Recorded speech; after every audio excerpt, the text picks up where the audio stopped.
I'm Lorraine, 58 years old. As I watched my daughter Sophia walk down the aisle, joy mingled with grief that Harold wasn't beside me to witness it. The $90 million in beachfront properties he left me remained my secret throughout the celebration. Something told me to stay quiet about the inheritance.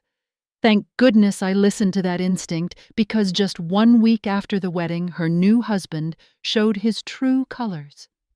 If you're watching this, let me know where you're tuning in from, hit that like and subscribe button, and stick around to find out what happened after my daughter's dream wedding turned into a nightmare. When people ask me about my marriage to Harold, I always describe it as 35 years of genuine happiness. We met during our sophomore year at Yale. He was studying business while I pursued art history. Our first encounter happened in the university library, where he accidentally knocked over my stack of art books. That clumsy moment led to coffee, which turned into dinner, which eventually became a lifetime together. Harold always had an entrepreneur's spirit. Even in college, he would analyze real estate listings and talk about properties with potential. After graduation, while most of his classmates headed to Wall Street, Harold convinced a bank to loan him enough money to purchase his first fixer, Upper Beachfront Cottage in Santa Monica. He renovated it himself on weekends, flipped it for a surprising profit, and never looked back. I fell in love with his vision, his work ethic, and the way he could see possibility where others saw only problems. We married in a simple ceremony in my parents' backyard in Connecticut with just 50 guests. Even then, Harold promised me, one day Lorraine will have homes on the most beautiful beaches in America. I believed him, though I never married him for his ambition or potential wealth. The early years were modest. We lived in a small apartment and saved every penny. Harold worked 18-hour days building his company Wavefront Properties. I taught art at a local high school and helped with the business paperwork at night. We were partners in every sense, supporting each other's dreams. When Sophia was born 8 years into our marriage, everything shifted. Harold became even more determined to build something lasting. "This isn't just about us anymore," he told me, holding our newborn daughter. "Now we're building a legacy." Sophia was our only child. The doctors told us we couldn't have more children after complications with her birth. We poured all our parental love and hopes into her. Perhaps that's where we went wrong. Harold especially could never say no to her. From custom dollhouses to private tennis lessons to her first car at 16, a brand new BMW, Sophia grew up with advantages neither Harold nor I had. By the time Sophia was in elementary school, Wavefront Properties had expanded beyond Southern California. Harold's vision of luxury beachfront villas became reality with developments in Malibu, Newport Beach, the Florida Keys, and Maui, each property more extravagant than the last. When I suggested we were overextending, Harold would smile and say, "Trust me, Lorraine, the ocean isn't making any more beachfront land." He was right, of course. The business thrived. We moved into a beautiful home in Pacific Palisades with ocean views, but Harold remained surprisingly grounded despite our growing wealth. He still insisted on making his own coffee every morning and drove the same Volvo for 15 years until I finally convinced him to replace it. Sophia, however, embraced the luxury wholeheartedly. By high school, she had developed expensive tastes and an unfortunate sense of entitlement. When she was accepted to Princeton, she complained about the dorm accommodations and begged Harold to rent her an apartment instead. To my dismay, he agreed. "She's smart and independent, just like you." Harold would defend her when I expressed concerns. "She just appreciates nice things. Is that so wrong?" I worried Sophia was becoming too materialistic, too focused on appearances. She was undeniably brilliant, graduating with honors in business administration, but I sensed a hardness developing in her, a calculation in her interactions that troubled me. Everything changed 5 years ago when Harold was diagnosed with stage 4 pancreatic cancer. The prognosis was grim from the start. 6 months, maybe less, the doctors told us privately. Harold approached his illness the same way he approached business, with clear-eyed determination and meticulous planning. During those final months while undergoing aggressive treatment, Harold reorganized all our finances and assets. He spent hours with our attorneys reviewing every detail of his estate. When I asked why he wouldn't rest, he squeezed my hand and said, "I need to make sure you're taken care of, both of you." The night before he entered hospice care, Harold gave me a sealed envelope. "Open this after I'm gone," he instructed. "It contains some thoughts about Sophia and the inheritance. Promise me you'll consider what I've written." Harold passed peacefully 3 weeks later with Sophia and me at his bedside. After the funeral alone in our bedroom, I opened his letter. Inside, Harold expressed concern about Sophia's relationship with money. He worried that immediate access to vast wealth might prevent her from developing her own identity and purpose. Most importantly, he advised me to be cautious about anyone who might enter Sophia's life with an eye on our family's assets. The letter explained his decision to leave the beachfront properties, valued at $90 million, solely to me. Sophia received a generous trust fund that would provide her with a comfortable income without giving her control over the business Harold had built. "Guide her," Harold wrote. "Help her understand that wealth is a responsibility, not just a privilege. When the time is right, bring her into the business, but only when she's ready to appreciate what it truly means." I folded the letter with trembling hands, feeling the weight of Harold's final wishes and my new responsibility. How could I honor his concerns while maintaining a healthy relationship with our daughter? I had no idea that question would soon be tested in ways I never imagined. The first year after Harold's death was almost unbearable. Grief consumed me while simultaneously I had to handle the business Harold left behind. The company had excellent managers in place, but major decisions still required my approval. I threw myself into learning everything I could about the properties, surprising myself with how much I already knew from years of dinner table conversations with Harold. Sophia, however, didn't return to our family home until 3 months after the funeral. When she finally arrived, it wasn't to check on me. She wanted to discuss the inheritance. "I don't understand why Dad did this," she said, pacing the living room with Harold's will in her hand. "I have an MBA. I should be running the company, not just receiving a monthly allowance like a child." "Your father built that business over 35 years, Sophia. He wanted to make sure it stayed true to his vision." I tried explaining. "His vision or yours?" she snapped. "I'm his daughter. I should have gotten at least half of everything." These arguments became a regular occurrence whenever Sophia visited. The trust fund Harold established provided her with $15,000 monthly, more than enough to live comfortably in her Manhattan apartment. But it wasn't about the money, not really. It was about control and her perception of her father's love. Our relationship grew increasingly strained. Phone calls became shorter visits, less frequent. I worried I was losing her, but didn't know how to bridge the gap without going against Harold's explicit wishes. Then, about 18 months after Harold's death, Sophia called with unexpected news. "Mom, I've met someone. His name is Tyler Harrison. He's amazing, and I want you to meet him." Her voice contained an excitement I hadn't heard since before Harold's illness. Despite my reservations about the sudden change in her tone, I was delighted she wanted to include me in this part of her life. "I'd love to meet him, sweetheart. When can you both come visit?" 2 weeks later, Sophia arrived with Tyler, a tall, conventionally handsome man with perfect teeth and carefully styled brown hair. He worked as a financial manager at a boutique investment firm in Manhattan. According to Sophia, they had met at a charity gala 6 months prior. "Mrs. Westbrook, it's such an honor to finally meet you," Tyler said, grasping my hand firmly. "Sophia talks about you constantly." Something about his smile didn't quite reach his eyes, but I dismissed my unease as overprotectiveness.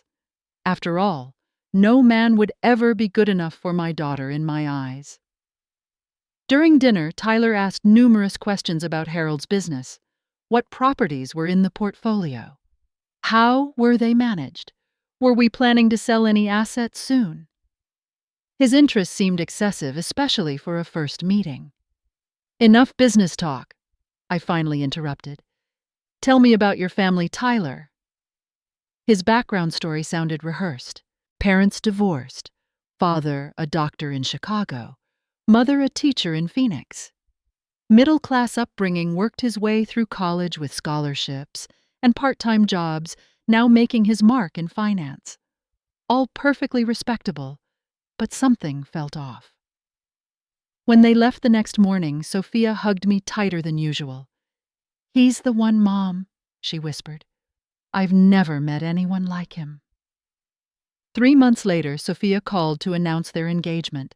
6 months of dating seemed rushed for such a commitment, especially given Sophia's normally cautious nature. "Are you sure, honey, that seems rather quick?" I ventured carefully. "When you know," she replied dismissively. "We're thinking about a spring wedding. I want to use one of the Malibu properties for the ceremony." After hanging up, I sat in Harold's study, wishing he were here to help me navigate this situation. Instead, I did what I knew he would do. I hired a private investigator to look into Tyler Harrison. The preliminary report came back within a week. Tyler had significant debt despite his prestigious job. 3 maxed-out credit cards, a substantial gambling history in Las Vegas and Atlantic City, and 2 prior relationships with wealthy women that had ended abruptly. Nothing criminal, but enough to raise red flags. When I gently tried to suggest to Sophia that she might want to take more time to get to know Tyler, she accused me of trying to control her life, just as she believed I had controlled her inheritance. "You're just like Dad, never thinking I can make my own decisions, huh?" she lashed out. "Tyler loves me for who I am, not what I have." I wanted desperately to believe that was true. But the voice in my head, sounding remarkably like Harold's, urged caution. Something wasn't right, and I needed to understand what before it was too late. The wedding planning consumed the next 4 months. Sophia wanted an extravagant affair that would, in her words, be worthy of a society page spread. She hired a celebrity wedding planner who specialized in events for the ultra-wealthy. 200 guests minimum, Sophia instructed during our first meeting with the planner. Imported flowers, Michelin star catering, and a live band that's actually famous, not just wedding famous. The budget she proposed was staggering, well over $500,000. When I suggested something more modest might be equally beautiful, Tyler jumped in. "Sophia deserves the wedding of her dreams," he said, placing his hand over hers. "This is a once-in-a-lifetime celebration." Then came his suggestion that made me instantly uncomfortable. "What about using one of your Malibu properties for the venue? The one with the private beach would be perfect. That would save considerably on location costs." Sophia's eyes lit up. "Villa Azure would be perfect. Dad always said it was the crown jewel of the collection." Villa Azure was indeed spectacular. A 7-bedroom modern masterpiece on 5 acres with 300 feet of private beachfront. It rented for $75,000 per week during peak season. But that wasn't what bothered me. It was Tyler's casual assumption that family assets were available for his use. "I'll consider it," I said noncommittally. "We'd need to check availability since it's usually booked months in advance." Tyler's smile faltered slightly. "Surely you can make an exception for your daughter's wedding." I changed the subject, but the interaction left me uneasy. A few weeks later, I arranged to meet Tyler's parents, who were flying in from Chicago and Phoenix, respectively. I hosted dinner at my home, hoping to connect with them and perhaps gain some insight into the man my daughter planned to marry. Diana Harrison. Tyler's mother was a soft-spoken elementary school teacher who seemed genuinely fond of Sophia. During a moment alone in the kitchen, she confided, "Tyler's always been ambitious, sometimes too much so. I worried about him after the gambling issues in college, but he seems to have found his way." Gambling issues. The investigator had mentioned recent activity, not a pattern dating back to college. Dr. James Harrison Tyler's father was more reserved but equally concerned. "Has Tyler discussed his financial situation with Sophia?" he asked quietly when we stepped onto the patio after dinner. "I love my son, but he's never been good with money. His mother and I had to bail him out twice already." These revelations prompted me to schedule a meeting with our family attorney, Martin Peterson, who had handled Harold's estate. Martin had known our family for decades and cared deeply about our well-being. "Lorraine, I don't want to overstep," Martin said after I explained the situation, "but I've seen similar scenarios play out before. A prenuptial agreement is essential, especially with assets of this magnitude." "I agree completely," I replied, "but I don't think Sophia will be receptive if the suggestion comes from me." Martin offered to speak with Sophia directly, presenting the prenup as standard procedure for anyone with substantial assets or potential inheritances. I gratefully accepted. The conversation went exactly as I feared. Sophia stormed into my house the following afternoon, furious. "A prenup? Really, Mom, you sent your lawyer to ambush me about a prenup?" She was nearly shouting. "Tyler and I don't need legal documents to prove we trust each other. He was incredibly hurt that you would suggest such a thing." "Sophia, this isn't about trust. It's about protection. Your father would have insisted on it." "Don't you dare use Dad against me," she hissed. "Tyler and I are getting married with or without your blessing, and we won't be signing anything." My closest friend Sarah, a divorcee who had lost half her assets to an unfaithful husband, urged me to take action despite Sophia's resistance. "If she won't protect herself, you need to protect her anyway," Sarah advised over lunch. "Have you told her exactly what she stands to inherit, eventually?" I admitted I hadn't disclosed the full extent of the estate. Sophia knew about the trust fund and that I controlled the business, but Harold and I had always been private about specific numbers. "Keep it that way," Sarah said firmly, "and consider restructuring some assets before the wedding, just in case." Following Sarah's advice and my own instincts, I made an appointment with a different attorney, one specializing in asset protection. Within weeks, I had established an irrevocable trust for the most valuable properties, including Villa Azure. The business structure remained intact, but with additional layers of protection that would make it nearly impossible for anyone, including a future son-in-law, to access without my explicit approval. I never mentioned these arrangements to Sophia. Instead, I focused on being supportive of the wedding preparations, which were proceeding at a frantic pace. Tyler had convinced Sophia to move the date up, claiming his grandmother's health was failing, and he wanted her to attend. As I wrote the checks for deposits and watched Sophia try on wedding gowns that cost more than most cars, I heard Harold's voice in my mind, repeating the warning from his letter. I hoped I was being paranoid that Tyler truly loved my daughter for herself. But deep down, I knew something wasn't right. And I was determined to protect not just the wealth Harold had built, but the daughter we both cherished, even if she couldn't see the danger herself. The wedding day arrived with perfect weather, as if Harold had arranged it himself. Villa Azure looked magical, transformed by thousands of white roses and crystal decorations that captured the sunlight and sea. 200 guests filled the seaside lawn, many of them Harold's business associates and their families, who had known Sophia since childhood. As I helped Sophia with her veil in one of the villa's upstairs bedrooms, I fought back tears. She looked breathtaking in her custom-designed gown, but it was the familiar determination in her eyes, so like her father's, that moved me most. "You look beautiful, sweetheart," I said, adjusting a strand of her dark hair. "Your dad would be so proud." For a brief moment, Sophia's carefully maintained composure cracked. "I miss him," she whispered. "I keep thinking he should be here to walk me down the aisle." "He is here," I assured her, placing my hand over her heart. "Right here." Sophia's Uncle Harold's brother Michael had agreed to give her away. As the ceremony began, and I took my seat in the front row, I noticed Tyler shifting nervously at the altar. Not the typical groom jitters, but something more calculated in his expression as he surveyed the assembled guests, many of whom represented significant wealth and influence. During the reception, I delivered a toast that celebrated Sophia and carefully avoided any mention of the actual value of the inheritance she would someday receive. I spoke of Harold's love for her, his pride in her accomplishments, and his hopes for her future.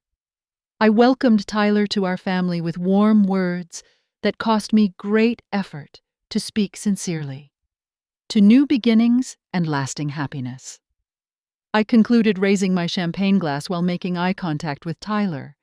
His smile didn't reach his eyes. As the evening progressed, Tyler consumed increasing amounts of alcohol. By midnight, when many guests had departed, his carefully maintained charm began to slip. I overheard him in a corner of the terrace speaking too loudly to a college friend. "Once the honeymoon's over, we're making moves, man. Big moves. Sophia doesn't realize the gold mine she's sitting on. These properties are worth 10 times what she thinks." My blood ran cold.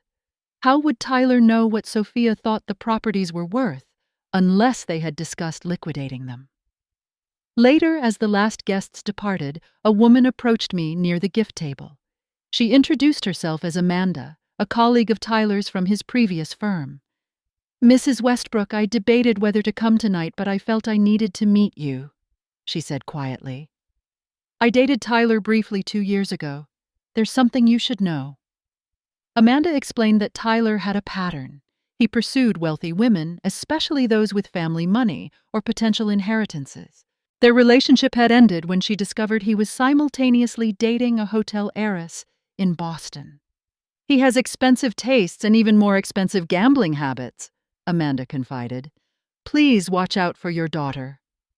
I thanked her for her courage in coming forward, my mind racing with implications. As she walked away, I noticed Tyler watching our interaction from across the room, his expression darkening when he recognized Amanda. The final guests departed around 2 in the morning. Exhausted, I retreated to one of the guest suites, while Sophia and Tyler stayed in the master bedroom. Unable to sleep, I went downstairs for tea around 4 a.m. As I approached the kitchen, I heard Tyler's voice coming from the study, the door slightly ajar. "Everything's proceeding as planned," he was saying in a hushed tone. "The old lady has no idea. Once we're back from Bali, we'll move forward with Phase 2. The beachfront properties alone are worth $90 million minimum." There was a pause as the person on the other end spoke. "No, Sophia doesn't know the full value either. Her mother's kept her in the dark. Makes it easier for us. Yes, I've already contacted the buyers about Villa Azure. Don't worry about the mother. Once I have power of attorney, she won't be an issue." I froze, teacup in hand, as the full horror of what I was hearing sank in. This wasn't just about marrying into money. Tyler had specific plans to take control of the entire estate, including property values he shouldn't have known. I retreated silently to my room, mind racing. Should I confront him immediately? Tell Sophia? Call the police with no proof beyond what I'd overheard? It would be my word against his. And Sophia, blinded by love, or what she thought was love, would likely take his side. No, I needed to be strategic just as Harold would have been. The next morning I hugged Sophia goodbye with a strained smile as they departed for their 2-week honeymoon in Bali. As soon as their car disappeared down the driveway, I picked up my phone and called Martin Peterson. We needed to protect Sophia from what was coming, even if she didn't yet realize she needed protection. The newlyweds had been in Bali for just 3 days when Martin Peterson called me with disturbing news. Lorraine, someone's been making inquiries about your properties through back channels, specifically trying to determine the ownership structure of Villa Azure and the Hawaii properties. My throat tightened. Tyler, the request came through a law firm in Manhattan that specializes in high net worth divorces. They're claiming to represent a potential buyer, but the timing seems suspicious. I shared what I'd overheard the night of the wedding. Martin's response was immediate and firm. We need to know exactly what we're dealing with. I'm calling in Jacob Mercer. He's the best private investigator I know, former FBI Financial Crimes Unit. If there's anything to find on Tyler Harrison, Jacob will uncover it. Over the next 4 days, Jacob Mercer compiled a disturbing profile of the man my daughter had married. Tyler's gambling debts weren't just occasional losses, but hundreds of thousands of dollars owed to casinos and private poker games. He'd been fired from his previous 2 finance positions for ethical violations, including misrepresenting client investments. Most alarming were his previous marriages, plural, a fact he had completely hidden from Sophia. Tyler had been married twice before both times, to wealthy women. The first marriage lasted 14 months and ended when his then wife caught him embezzling from her family business. The second lasted just 9 months and concluded with a hasty divorce after he ran up massive debts in her name. Both ex-wives had signed confidential settlements rather than pursue criminal charges, likely to avoid public embarrassment. Tyler had legally changed his last name after each divorce, moving from Tyler Bradshaw to Tyler Richards, to now Tyler Harrison. Jacob also uncovered connections between Tyler and a shell company that had recently approached Wavefront Properties about purchasing 3 of our Florida beachfront villas. The shell company traced back to investors with known connections to money laundering operations. He's not just after a lifestyle upgrade, Jacob explained during our meeting with Martin. He's working with people who want to use your properties to clean illicit money. Based on the communications we've intercepted, they've promised him a 7-figure payout if he can deliver the properties. I felt physically ill hearing the extent of the deception. How could Sophia not have seen through him? Before we could develop a comprehensive response plan, my phone rang. It was Sophia calling from Bali, sobbing so hard I could barely understand her. "Mom," she choked out between sobs. "I'm coming home. Today. Can you send the jet?" Harold had maintained a small, private jet for business travel, which I had kept for occasional use. "Of course, sweetheart. What's happened? Are you hurt?" "I'll explain when I get home," she said, her voice dropping to a whisper. "Tyler thinks I'm in the shower. I have to go before he realizes I've called you." The line went dead, leaving me frantic with worry. I immediately arranged for the company jet to fly to Bali, then called Jacob Mercer. "Something's wrong. Sophia's coming home early without Tyler. She sounded terrified." Jacob's response was immediate. "I'll have someone meet the plane and provide security. Don't worry, we'll get her home safely." The 18 hours until Sophia's return were the longest of my life. When she finally walked through my front door, I gasped in shock. Her left eye was swollen and purple, her lips split, and she moved gingerly as though her ribs were injured. "Oh my God, Sophia!" I rushed to her, carefully embracing my injured child. "What did he do to you?" Once settled in the living room with ice for her face, Sophia revealed the nightmare her honeymoon had become. The first few days had been perfect, romantic and idyllic. Then Tyler received a phone call that sent him into a rage. He started demanding to know how much I really knew about the family assets, Sophia explained, wincing as she shifted position. He accused me of lying about my inheritance, said I was worthless to him if I couldn't access the properties.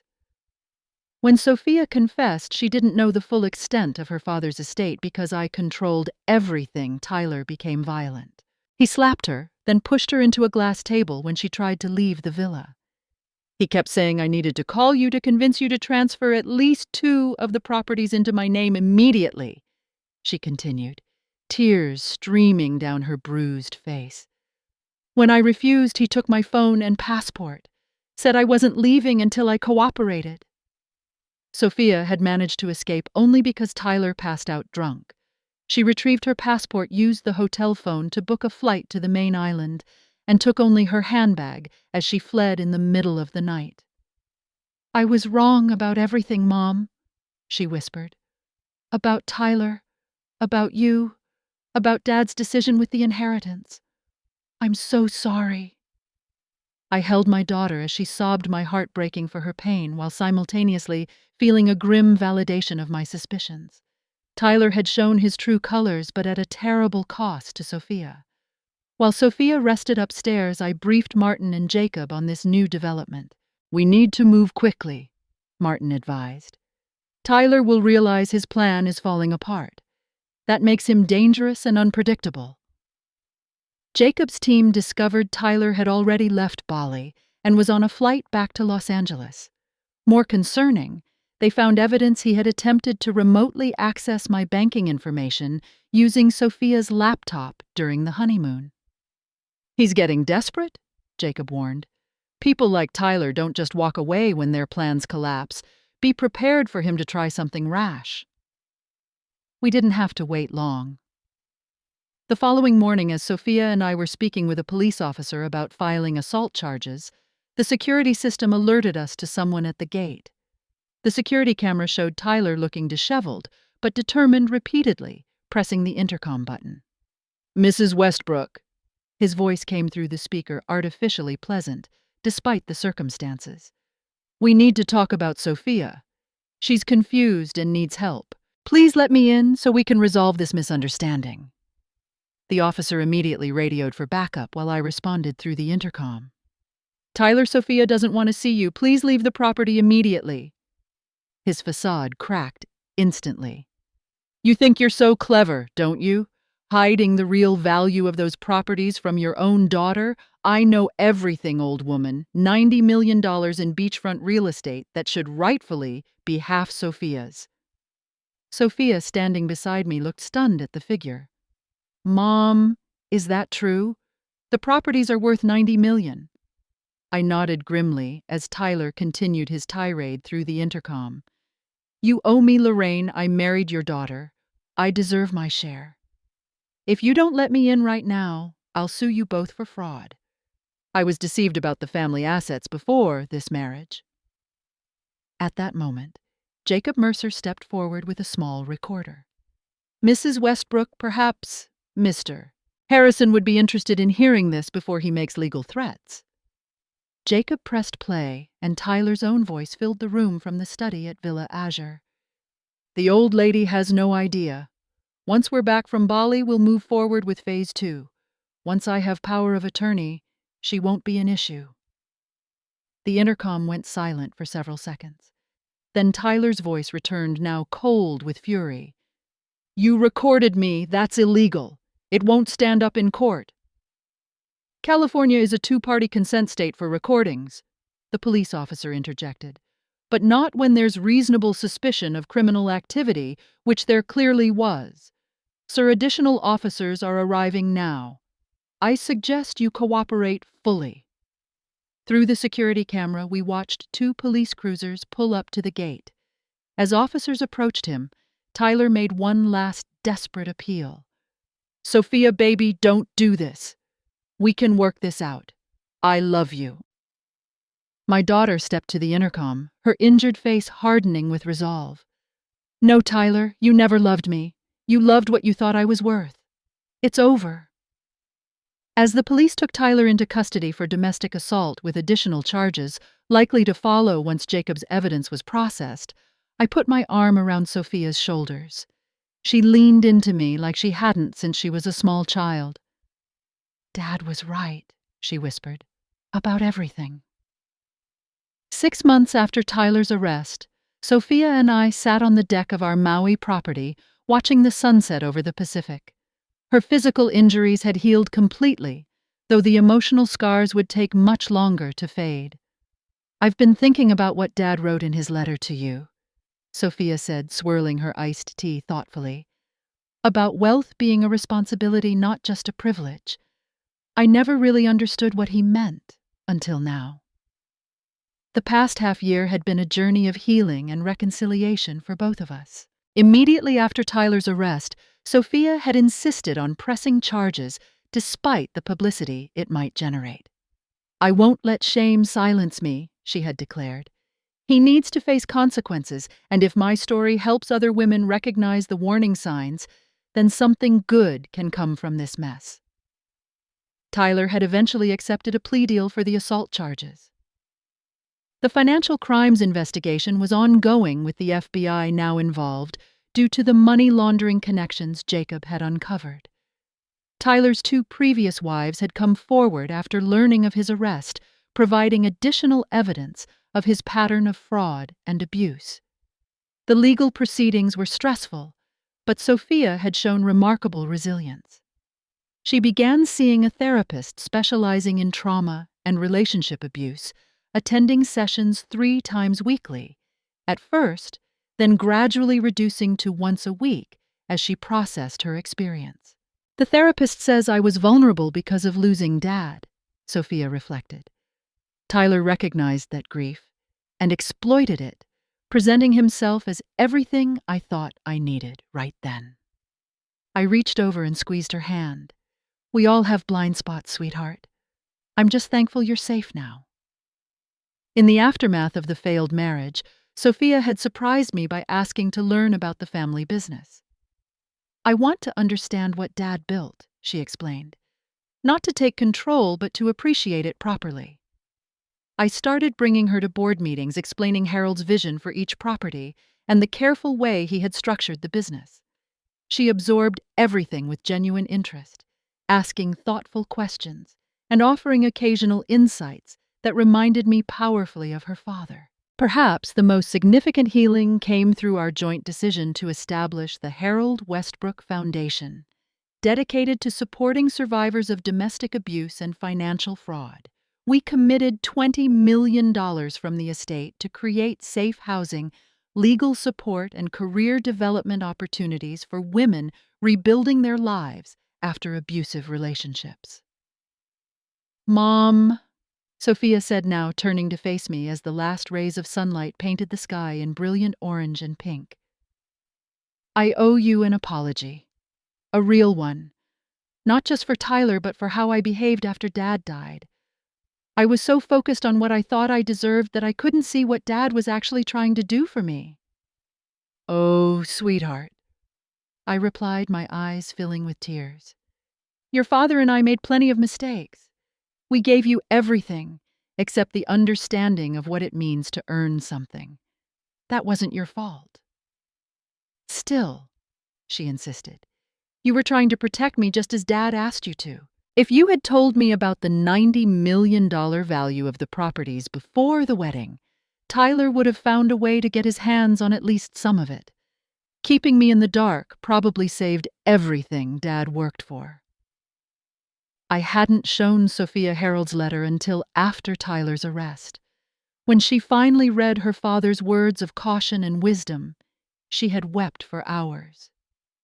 "He knew me better than I knew myself," she had said.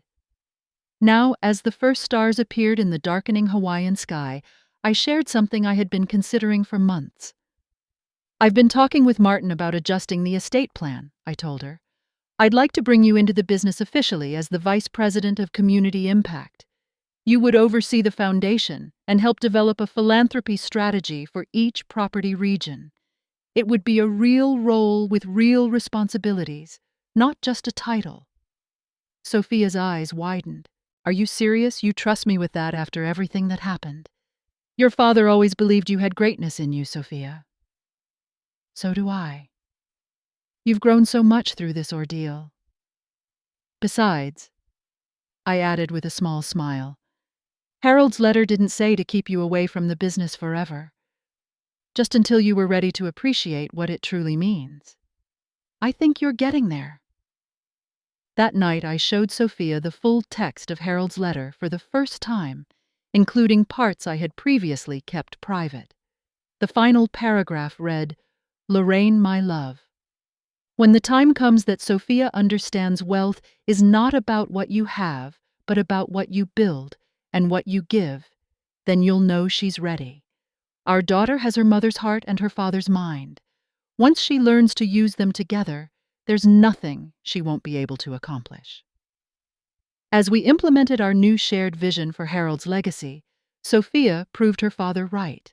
She approached the foundation work with passion and intelligence, developing programs that made real differences in women's lives.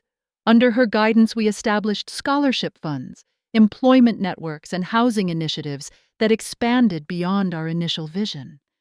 The business continued to thrive, with Sophia gradually taking on more operational responsibilities as she demonstrated her capability and commitment. We worked together in a way we never had before, finding a partnership that honored Harold's memory while creating something new. 1 year after Tyler's arrest, on the anniversary of Harold's death, Sophia and I stood together on the cliffs behind Villa Azure, where we had scattered his ashes. The Pacific stretched endlessly before us, powerful and constant, like Harold's love had been. "I understand now why this place meant so much to Dad," Sophia said quietly. "It's not just valuable real estate. It's a reminder that some things can't be bought or sold. They can only be experienced and shared." I smiled through my tears, hearing Harold's wisdom in our daughter's words. The fortune he left behind had nearly destroyed her, but in the end, it had helped her find her true self. Not because of its monetary value, but because of the lessons woven into its legacy. The wealth Harold built hadn't just been in properties and portfolios. His true legacy was in the values he instilled and the love he shared. By keeping silent about the $90 million on Sophia's wedding day, I had protected the assets. But by standing with her through the aftermath, we had discovered something far more valuable: the unbreakable bond between mother and daughter, and the strength to build a meaningful future from painful lessons of the past. I think about all of you watching this right now. Have you ever had to make a difficult decision to protect someone you love, even when they didn't understand it at the time? Share your experiences in the comments below. If this story resonated with you, please hit the like button and subscribe to hear more stories of family forgiveness and finding strength through life's unexpected challenges. Thank you for listening. And remember, sometimes the greatest act of love is protecting someone even when they don't realize they need protection.